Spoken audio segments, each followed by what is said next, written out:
गुजरात सरकार ने कल ही एक परिपत्र किया है कि स्कूल में जब शिक्षक हाजिरी लेता है तब विद्यार्थी अब तक यस सर बोलता था कि मैं हाजिर हूं, इसके बजाय अब जय भारत या जय हिंद बोलेगा।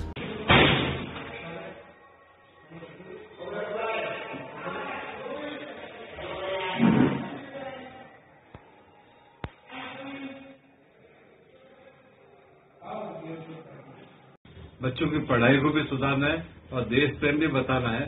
तो जो टीचर्स है वो टीचर्स को दूसरी अलग अलग जो जिम्मेदारी सौंपी जाती है, जैसे कि वोटर्स का लिस्ट बनाने की जिम्मेदारी है, दूसरा सर्वे की है, सेंसस की भी है, ऐसी काफी जवाबदारी उनको बाहर दी जाती है, क्लास खाली पड़ा रहता है। बीजेपी गवर्नमेंट जो है या भारतीय जनता पार्टी, ये नॉन इश्यू को इश्यू करने के लिए ये माहिर है।